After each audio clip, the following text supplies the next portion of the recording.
those little bitty moments matter. Those seemingly insignificant moments are where the magic happens, but you have to believe in them. You have to believe that it's doing something. And I think that's one of the biggest struggles for people is it impactful enough? Well, it might not feel impactful enough, but it's working.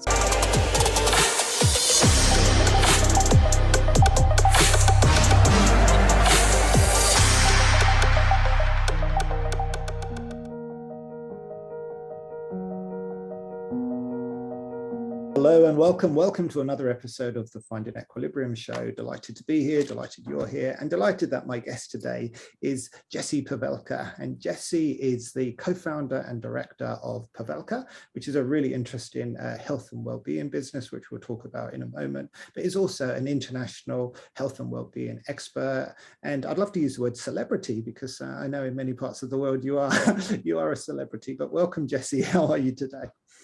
I'm doing well, Lawrence. Thank you for having me, and thanks for that great introduction. So, I love doing these podcasts because we get to speak to people all around the world. So I'm currently in Sydney in the morning, and you're in Texas in the, is it the evening or the afternoon? Getting close, 5:15 p.m. I think if my memory serves me correctly, 6 p.m. is considered evening. Is that right? Or is it 5 p.m.? I think 6 p.m. I think 6 p.m. I think it depends when the sun goes down. But let's start by I'd love to know a little bit more about your background. I mean, how did you come to create this amazing business and to be an expert in an area which has always been important, but I feel today is more important than ever before. Yeah, I'll try to keep this as succinct as possible, or summarize as much as I can, because I think the real story behind the work that we do is it takes a while. I started out as a trainer in the early 2000s, and this was right when the obesity epidemic had become mainstream. And at the time, I was looking for more purpose. I was a regular trainer. I was a human calculator counting reps for people. I was there for social hour. People would come to me and it was just like a chat, and I didn't get much from it. And so I wanted to go deeper. I wanted to figure out how can I do this thing that I love, but do it on a more meaningful level and have more purpose. So I decided to specialize and work with people that needed to lose a significant amount of weight. You call it bariatrics. And so we teamed up with a doctor who would refer his patients to us pre and post-op. And from there, I started to understand what purpose was. From then, I was able to do some really cool things in TV. I did The Biggest Loser. I did a show in the UK called A Year to Save My Life. I wrote a book. So it kind of kicked me off into this trajectory that I wasn't expecting. And through that, you gain profile and all of that, which is great, but it means nothing at the end of the day. It was the work that really was buzzing me, and seeing people transform, go from point A to point B. And, it's one thing to see someone, when you're in weight loss, you see someone lose weight, and that's great. But the most incredible thing is when you see them walk in a room and they're smiling. When they walked in that room, they were hunched down, they weren't making eye contact. And those were the changes that I started to fall in love with. And in 2013, when we started Pavelka, everything was built on that kind of transformation. The transformation that you can't quantify necessarily. It was about success in different forms. And so we started the business in 2013 that had a D2C focus. So it was consumer focused. We did workshops, seminars. We had an online community. So we did have technology, but this was 2013. So apps were they were there, but they weren't kind of as mainstream as they are now. And we grew the business from helping people on the ground, rolling up our sleeves, listening to people's struggles, defining needs, and helping them build plans that were unique to them as individuals. And then in 2015, our business Pavelka pivoted, and we went business to business and started working with corporates. And that's when things got really interesting for us, because what happened was that work that I was doing in the early 2000s as a trainer, not much had changed, because at the end of the day, while I was helping people lose weight, I was still helping people. And so as we grew the business, it was always about helping people. It was always about really understanding what they needed, for their physical, mental, emotional, social, even spiritual well-being. And so everything has been built around, my early days as a trainer and what I learned from working with people that needed to lose weight. But now we know that there's different forms of weight. Yes, that's so interesting, and well done for doing all of those things. And I'd love to get a little bit deeper now into the individuals, because a lot of people who are going to be listening to this are confused, because health and well-being, for whatever reason, knowing exactly, and I get asked this question a lot, like, what is the one thing I can do to help my health? And there are many answers to that question, but I'd love to understand more about what you've learned and your whole approach and philosophy, because I know it's very holistic. It isn't one thing, but some of the insights that you've got from working with people who have been, in quite a, let's say a challenging position, if they've got to lose a significant amount of weight, and it can feel like a huge mountain to climb. So I'd love to understand how you helped them, climb that mountain and change some of their habits and some of their routines to be able to achieve the outcomes that they got. Yeah, I think, the journey that we've been on in fitness or health or wellness is understanding that it doesn't just show up on a scale or on your plate. And I think for a lot of us, I would say up until about 10 years ago, mental health, not even 10, I'd say about 7 to 8 years ago, mental health was there, but it was not there in the way it is today. And so we would look at our health in how we exercised and how we dieted. For me, as a trainer, when I was trying to help people lose weight, I wanted them to go beyond the scales, beyond what they were putting on their plate, and really think about how they were feeling each and every day. Think about what it means when they go for the apple over the bag of crisps. Think about what it means when they go for that walk, when they'd rather sit on the couch. Like, there has to be that connection between mind and body. And when you're in an emotional state and there's emotional charge, and your go-to is usually going to the fridge, but you disrupt that process. And you actually go do that thing that you've been talking about doing for a long time, which is go for that walk or go to the gym.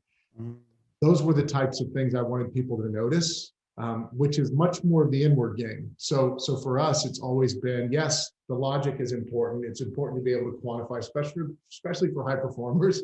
They like to be able to measure and look at their progress over time. But those people are still going on a journey to really figure out maybe a little bit more about who they are and why they do the things that they do, right? And so we worked with what we call the 4 elements: eat, sweat, think, and connect. Eat and sweat are very much the logical side of health, but what we want to get people to do is wake up in a new way with food, wake up in a new way with exercise, because there's something really magical there if you're open to it.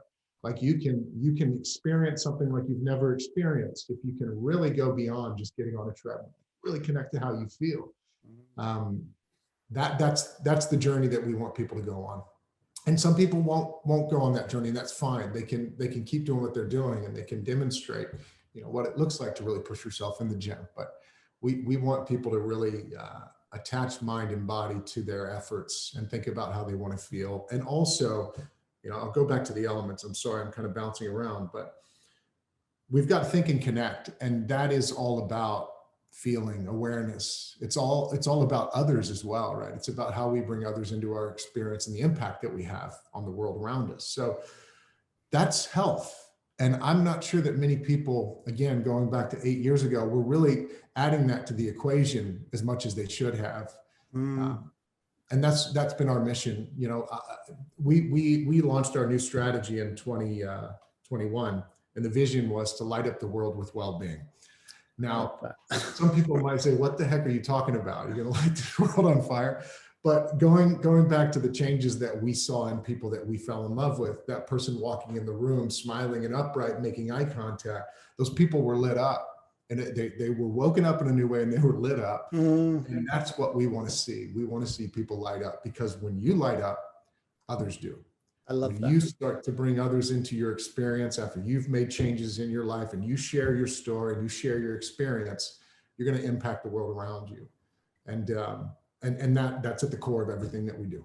That's amazing. Thank you very much for sharing that with me. So I guess what I hear there is in the past, it was very much, it's about the food, or it's about things external. You can do these things. Whereas what you're saying is it's an inward game. It starts with you. So to be the best version of yourself and light up a room, you've got to almost have a reason to change. And it sounds like you do a lot of work with people to understand the reason why they want to lose weight. Like, losing weight is an outcome, but it's much deeper than that as an individual. I love that. It's really, I love this light up the world with well-being. That's very, that's a very aligned philosophy, to everything that we do as well. So the individual, I'm just going to move forward a little bit now. And I know people are always asking about tools and what can we actually do. But when someone's working with you, what would be the starting point? Would you ask them about the reason they want to lose weight? Is that how a typical program would run? Like, how do you take people on that journey of transformation? That all depends on how on initial engagement, right? What are they a part of that we're offering? If I think of our workshops and our retreats that we do for people, consumers, I hate using that word because it just sounds lifeless, but when we do our retreats, we start with a really simple question, and we ask them why they are here. Why are you here? And I usually get down and I try to create some constructive tension. I sit down, I look right in their eyes, and I say, why are you here? Now, some people get super uncomfortable, and that's kind of what we want, right? Well, I'm here to lose weight, or I'm here. I want to lose the last 10 pounds. I want to, something that's very external, something that doesn't have a lot of weight or substance. And then you ask the question, no, why are you here, right? There's something behind all of that. And some people aren't willing to go there, but what happens at our retreats is pretty incredible. We usually, because they volunteer to be a part of this experience, they're usually game and open, right? And that's what we want, right? If you believe in it, it works. That's kind of how this whole thing works. If you give it time, you give it attention, and you're open and curious about it, some pretty cool things can happen. And when people show up to our events, that's usually the case. And so, why are you here usually turns into from I want to lose weight to I don't feel good about myself. I had this thing happen, and this thing has been painful. I've been walking around with it for decades, and I don't know what to do with it. And that to me is where we need to start, right? I'm not there to fix that thing, but I am there to create some awareness around that. When we do our retreats, it's really about the collective experience. It's about being able to share that trauma that you've had with this person that's sitting across from you. Oh, I didn't know that. That happened to me too. That happened to me too. And this is how it felt. There's something about that shared experience that's really important. Now, once we've gone around the room and we've asked everybody, why are you here? And it turns into a pretty emotional, open dialogue where everybody's kind of feeding back. We've kind of broken things down. We've exposed everything. Everything is there. There's nothing else hidden, we hope. And we allow the group to kind of work together to kind of rebuild from there. That changes depending on what surfaces, that changes depending on what's going on. But that's the starting point for us. Amazing. Well, that's amazing. Yeah, a simple question, but deep answers. And most simple questions are the most impactful, right? We talk about in teams, if you're a leader and you're wanting to, bring a little bit more of a human focus to the dynamics, ask your team how they're feeling. Is that going to do anything? Yeah, it actually is. Right. So, but one thing I was going to say is that's one example of a starting point. When we engage with teams, so in organizations, we don't start from that point. And rarely do we get to. A lot of times we're dealing with more topical issues, I would say. Doesn't mean that those underlying things aren't there, but what we would do is if those things are there, we would direct them to other partners that take on that one-to-one focus. For us, what we do is we do deal with kind of current state, right? That might be stress management. That might be isolation. That might be, just physical health, back-to-back meetings. And so what we'll do is figure out what's unique to that individual or what's unique to that team. and we'll start to build together in partnership some solutions. And it's usually a brainstorm or what we call a roundtable session. And it's understanding struggles. So current state, what are the struggles?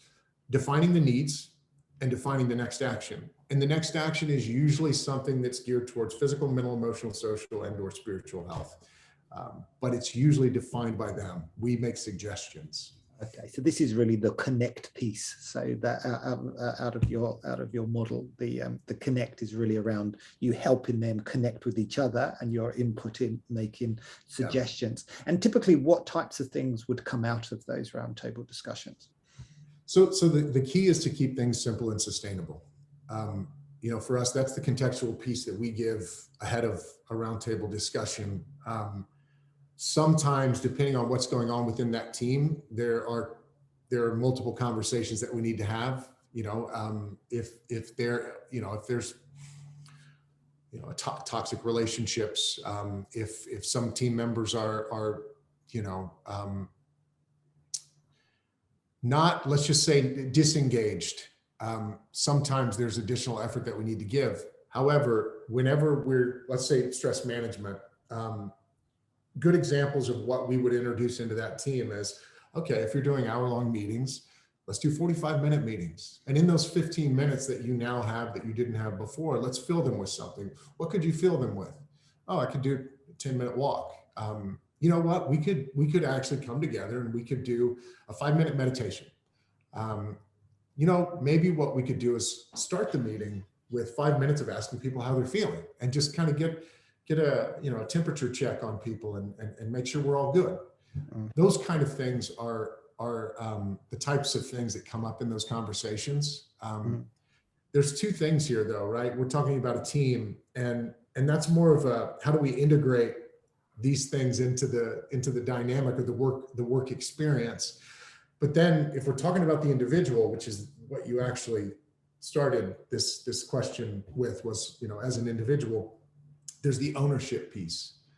And that's not, that is about how you show up in your team, and that does involve other people, but it actually starts with how you wake up. And that has nothing to do with your team necessarily. That's all about you. And so when I think about the individual in relation to the team, we have to start to think about, okay, if I'm putting my oxygen mask on first, what does that look like? That starts first thing in the morning. That's your takeoff into the air. That's the plane taking off. Like, are you grabbing your phone first thing in the morning?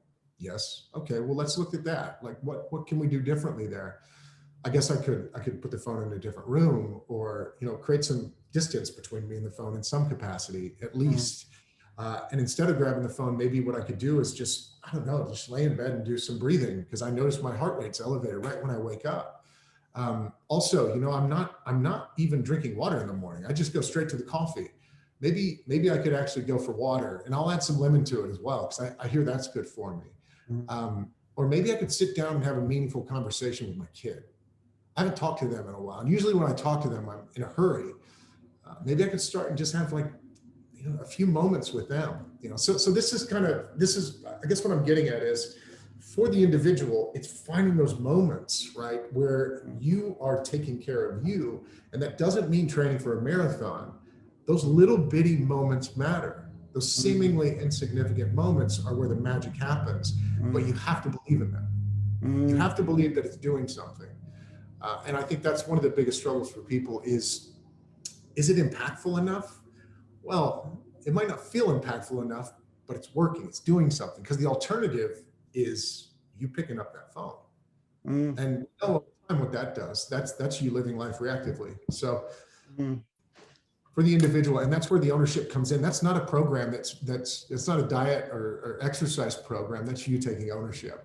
Yeah, I love that. And it kind of comes back, I guess what I hear you say is that if you want to light up the world with well-being, like your world, you need to start with yourself. You need to take ownership, and it really begins with becoming aware of your habits and routines. If your day starts with looking at the phone, having coffee, rushing out the door, and everything's a rush, then that's clearly going to create a vibe for the whole day. But if you can become aware, you can change. And I love what you say about it's ownership, isn't it? You take ownership, but it's also very empowering because there is a lot in the world that is beyond our control.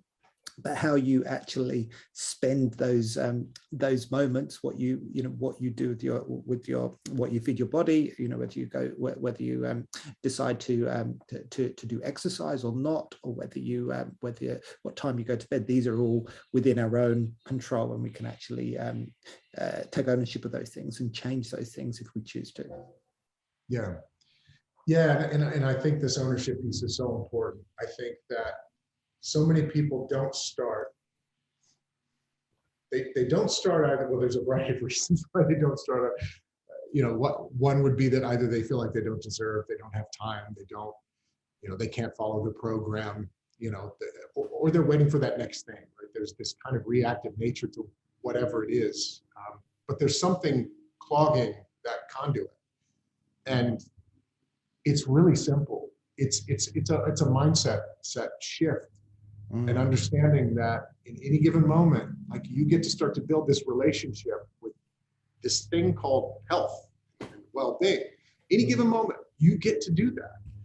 And that's you driving the ship. That's not another person doing it. And over time, right, that is where the magic is, that relationship, that feeling that you get because you did that thing is what this is all about.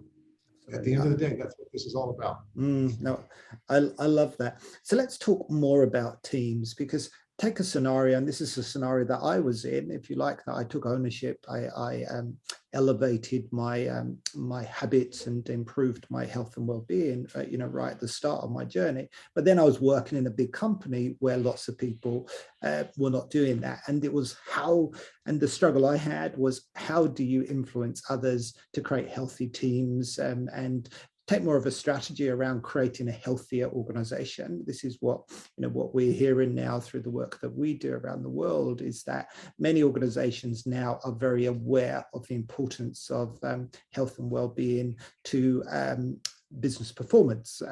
Pre-pandemic, as you touched on before, many leaders did not necessarily believe it was a core priority. Was now, thanks to the pandemic, there's a lot more awareness of the importance that we all have mental health. It's not just mental illness.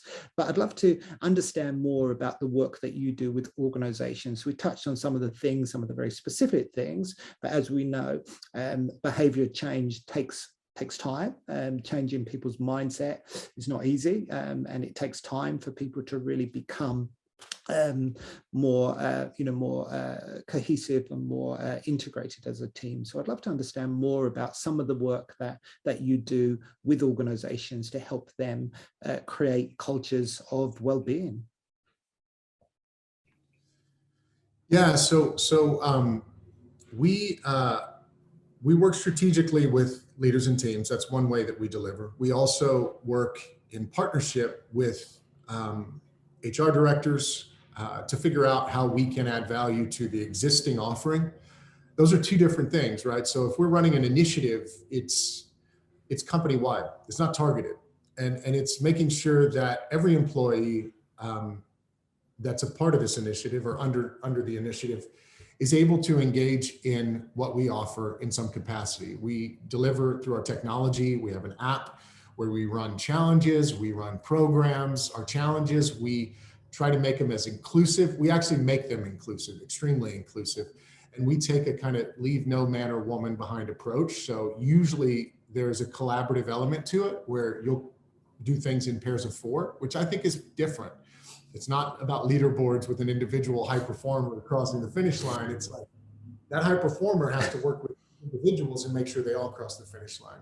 I think that's the kind of mindset shift some of these leaders might need, or these high performers might need. So our challenges tick that box. And all of our challenges are eat, sweat, think, connect challenges. So it might be a food challenge, might be a movement challenge or exercise challenge of some kind, like a step challenge. Or it could be a connect challenge or a hobby challenge. It just depends on what the client wants. We do programs which are upskill opportunities. We just ran Creating a Mindful Life program. That's just all around mindfulness, but we use the 4 elements, eat, sweat, think, connect, as part of the process in that education or in that upskilling. So those are two things that we do in our technology. We are big on community, and if we're running an initiative, it's about identifying the existing communities, inclusive communities, EROs that exist within that organization. What we want to do is add value to what they're already doing, right? Everybody needs well-being. Inclusive communities, what's great about them, you have a like-minded group of people, shared experience. And when you can bring the well-being element into that, it's pretty incredible what happens. You know, so we do some work with existing communities, but we also build community around our initiatives. And so if we know that there's someone that loves yoga, what we'll do is we'll empower that individual. We call them pioneers. We empower them, we give them resource and purpose, and we support engagement. So if they're running a yoga session on site in Spain, we're going to try to get as much engagement into that yoga session as possible in Spain. And we might even say, look, we've got people virtually that want to come in from Switzerland or from the UK. Can we, let's maximize your efforts here. And so that's one way that we work with in company-wide initiatives, is we work with what's there, but we also find our lane, and we try to spike engagement around well-being across the board. That's great. That's really great. Just picking up on community, because I think this is such a key point, that there are communities that already exist. And when you define communities, so you're not just thinking teams, you're not just thinking the marketing community or the sales communities around specific functions, but you are thinking people who are communities around, well, like you said, yoga, or, you know, a particular hobby or interest, or ethnic origin. Is that what you're really thinking as a community? Yes, yeah, exactly. And that changes, you know, depending on regionally where you're at. You know, the communities vary. What I love though is when you've got someone who's passionate about mindfulness in the US, someone that's passionate about mindfulness in, you know, the EMEA region and in APAC, and you bring these people together, right? That's where the magic happens in an organization. And, you know, they meet people that they've never met before. They realize, oh, you do this, I do this too, right? That's, for me, if you're thinking about culture, that's one of the best ways for you to really start to add value to existing culture, right? It starts to build a culture with well-being. You know, strategically, we say we take a top-down, bottom-up approach. Our pioneers, our Pavelka pioneers, they are what we call the beating heart of our work, right? They sustain. You can get as much leader buy-in as you want. That might spike engagement. That endorsement is great. But if you want sustained effort, you've got to find your passionate people on the ground, and you've got to support them. You've got to recognize and acknowledge them. That's key. And so we try to support, you know, team and company efforts in making sure that they can identify who those people are and supporting them along the way. That's cool. And how would you do that? Because I completely agree, and we see that around the world, that people have champions in place, but may not necessarily have the infrastructure in place to be able to actually support them. How would you, or what have you seen in terms of really being able to help those pioneers really champion the cause and be able to sustain the you know, the culture of well-being that you helped create? Apologies, I was on mute there. So one of the things that we do, those people are there, right? If you are a living, breathing person in a large organization, there's someone around you. If you aren't this person, there's someone around you that cares a lot about you. Like they care about people. They're in every team, every organization. Sometimes it's just about asking the question, you know, who here would love to be in charge of well-being? Who here loves yoga? Who here loves, you know, cooking healthy meals, right? So sometimes what we do is we encourage leaders to help us identify who that person is. That's one way. A lot of times they shout about it already. They're passionate, right? They want to celebrate this thing that they love doing. And so they invite people into the experience. So you've got these existing kind of, you know, small gatherings of people that come together in various sites of these larger organizations, but they aren't getting the support that they need. Right. So that's where we would come in. We would get a leader to come in and support their efforts. We'd try to get more people to show up to what it is that they're doing and experience the benefits. I don't know if that answers your question. I apologize. There was No. That does. I mean, really, what you're saying, I mean, it comes right back to really understanding what drives the person, and within any organization, we're all passionate about something, and it really ties in to understand the whole person who's working for you. So you may have a person who works in the tech department, but that person is really a passionate cook or marathon runner or abseiler or something. And if you really understand that, there's going to be other people in other parts of the organization who will share that passion. And if you can connect them together, then of course you get that you get that magical ripple effect. And it comes back to what you were saying about setting the world alight. So your world being your organization. So I can really see that magic, because I guess when I hear you speak, what I realize is that organizations really are communities, intersecting communities of different groups of people, and we all need that connection. And if you can facilitate that connection, and people feel supported, then of course you achieve what everyone tells us they want to achieve: engagement, retention, and productivity and performance. So that's really what everyone's looking for, and what you just described is a way of achieving that through the people that already exists. Just by supporting them more and refining it rather than doing huge new things. It's around recognizing your starting point and then elevating that. That's what I heard you say. I mean, is that accurate? That better than I did. I love the way that you shared that. I mean, you see a lot of companies spending a lot of money on tools and additional resource, and that's great. I think we should. And we also spend a lot of time looking for evidence and data, and this is important stuff. I'm not saying it's not important, but everything you have is kind of there. It's just making sure you're creating the environment for these things to happen, right? Like, we are human beings, and if we can get the job done, but also in parallel create some space for us to be human, and engage with one another and support one another, and do yoga classes and meditation together, midday walks, virtual or around site, something, all of these things are doable. We just have to encourage, we have to create the space, and we have to, from a leadership perspective, endorse it, recognize it, and reward it.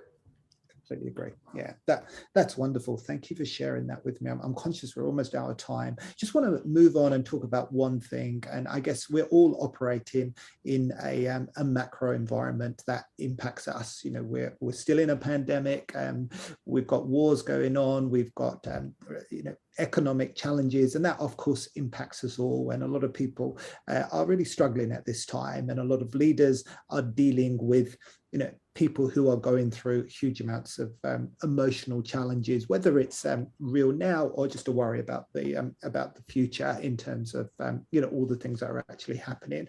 I'd love your view in terms of what can we do as leaders, to support ourselves, but also to support our team when so much is there's so many distractions. There is a lot of chaos, I guess, happening out there, and it can be easy for people to go down all kinds of rabbit holes that doesn't necessarily help their health and well-being. But at the same time, we want to be aware of what's actually happening. So, in your view, how do we manage that? How do we manage our well-being when there's so much that's occurring that's trying to push us out of equilibrium? Just watching the news, headlines can leave you in a state of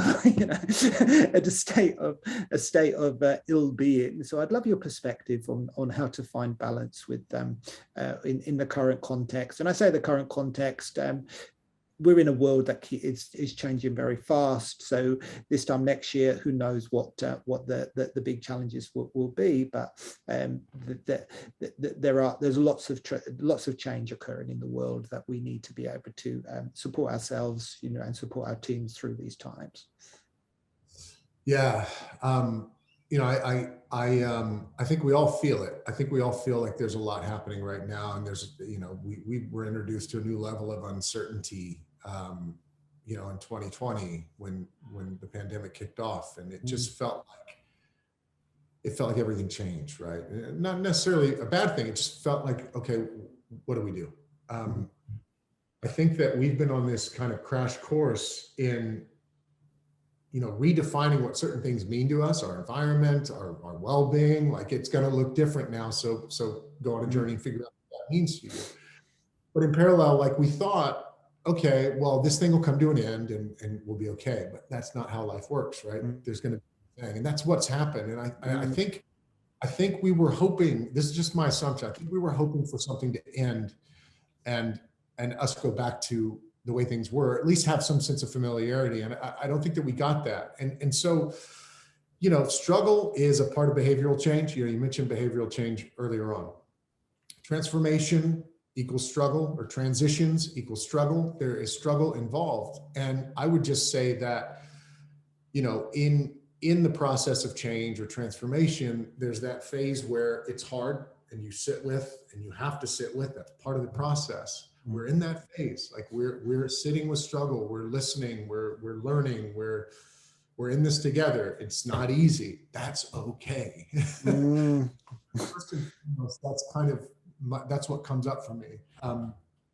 When I think of consumption, because you were talking about news and so many things kind of coming at us and taking us out of equilibrium.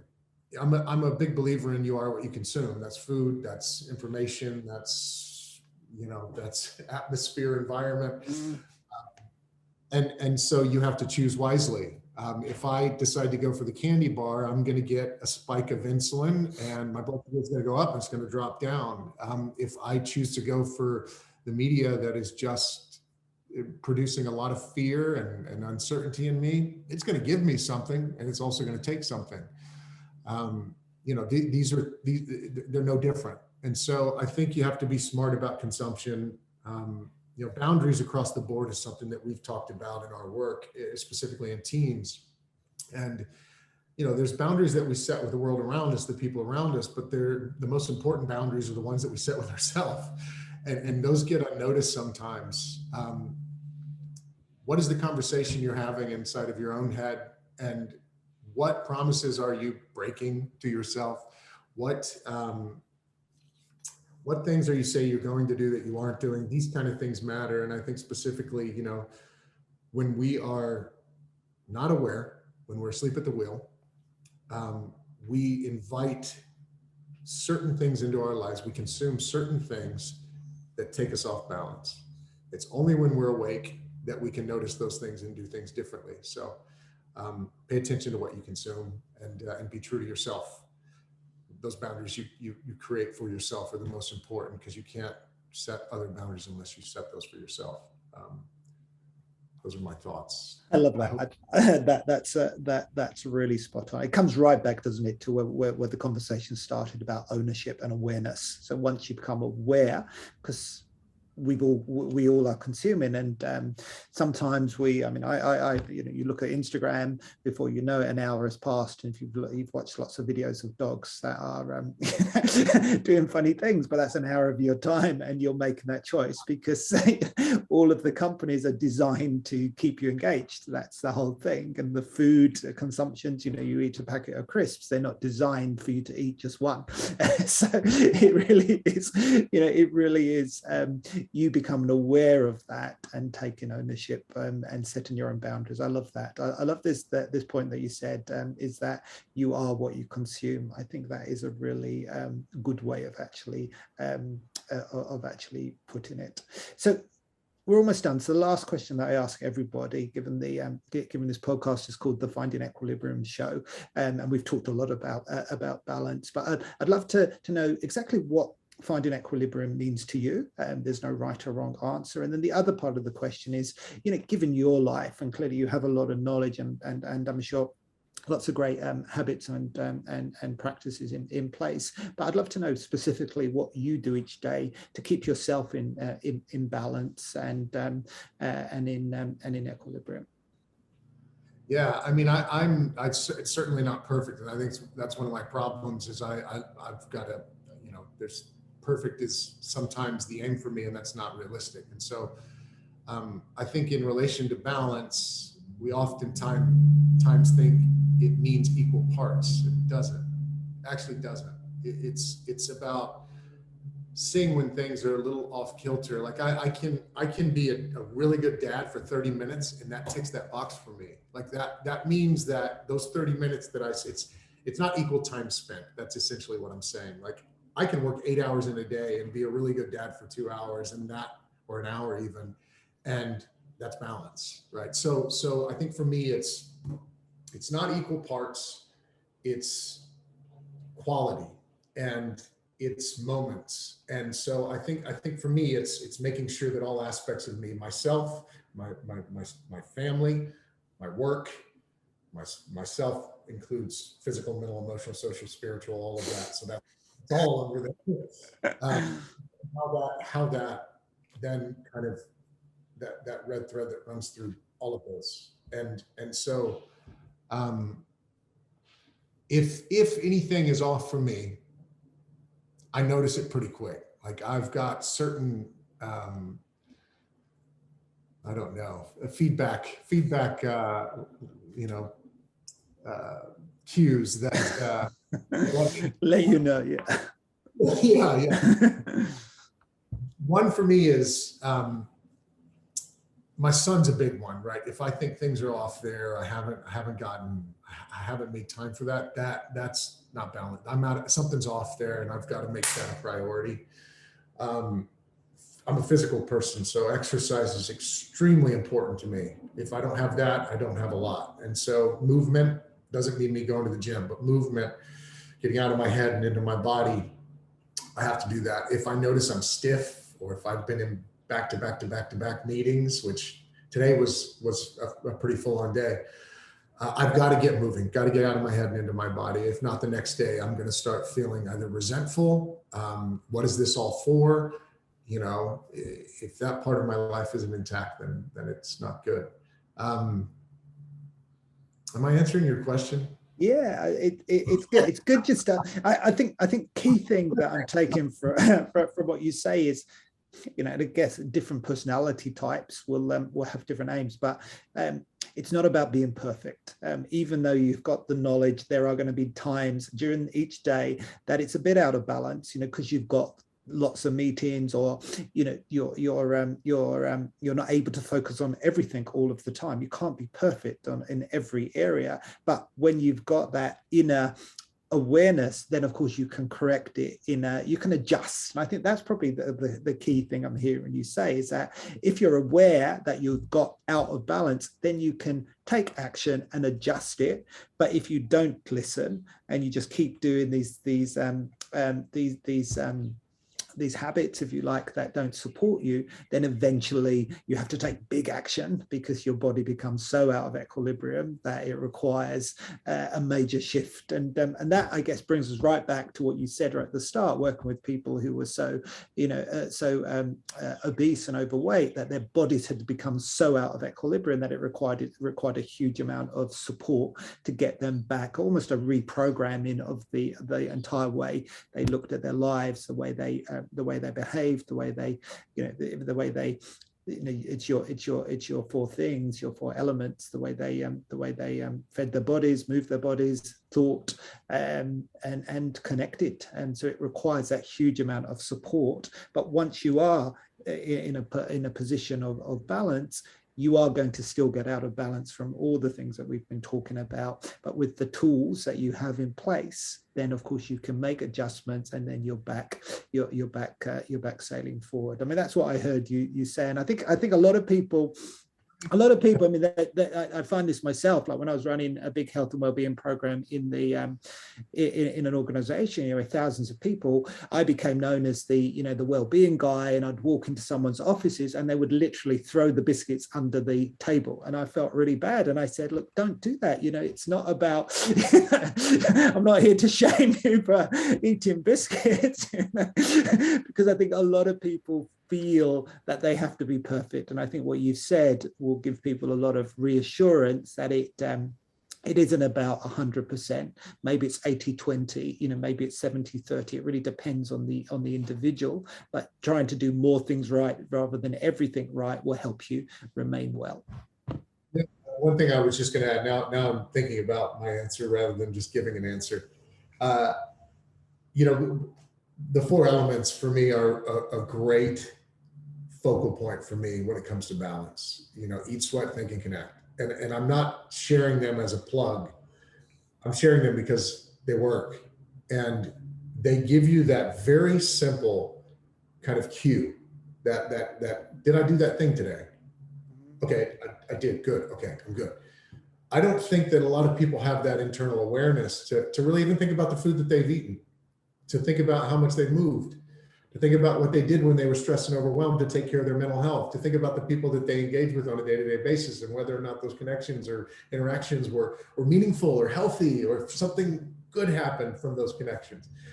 The elements for me are a big one, and I kind of use them as a throwaway because as a physical, mental, emotional, social, and spiritual. Well, those are the elements for me, and that's a big. And there was one other thing that I wanted to share around balance, and I think for a lot, and this I'm thinking about people now. I know that sometimes when I'm fighting for balance, because I'm panicked, right? There's a part of my life that I've avoided and it needs my attention. That fight or that urgency will exhaust you. And sometimes the best way to create balance is not do anything. Stop, like the stop, drop, and roll. Like don't, you've been going too far, you've been going too fast, and you can't do any more right now. You just need to stop. And that I think is one of the more important things that we can do if the engine is revved and we've been doing everything for everybody else. It's not about trying to find another part of your life that you can give attention to. It's about not doing anything. And I think that piece is really important for those out there kind of fighting the good fight. I completely agree. Sometimes doing nothing, and I mean, as I say that to you, I say it to myself, because I think we are programmed to feel that more is more is good, and just stopping is you're not being productive or some of those things. But Jessie, thank you so much for spending time with us today. I know you're super busy, and it was a really inspiring and practical and very useful conversation. Thank you for the work you do. I really want to acknowledge you for the work that you've been doing. It's been very interesting hearing your whole story, and I know myself and many people listening really share your mission to light up the world with well-being. I think it's a wonderful mission, and it's been great to speak to you. So thank you so much, Jessie. Enjoy the rest of your day. Lawrence, thank you for the great interview. The one thing I forgot to ask you is, where can people find out more about Pavelka? And I'll put this in the show notes, but I'd love you to let people know where they can find out more about you personally and the work that you do. Yeah, I mean, we've got our website, pavelkawellness.com. There's some great information there. We are going through a site rebuild, but the existing site is there, so you can get a lot of information on what we do. And then obviously social media. We've got Pavelka Wellness at Pavelka Wellness on all of our Instagram, Twitter, LinkedIn as well. And then my personal is at Jessie Pavelka on all platforms as well. So that's probably the best way to get to know what's going on. All right, wonderful. Well, thank you so much. Thank you, everyone. Thank you for your attention, and we will see you next time. Thanks so much. Bye now.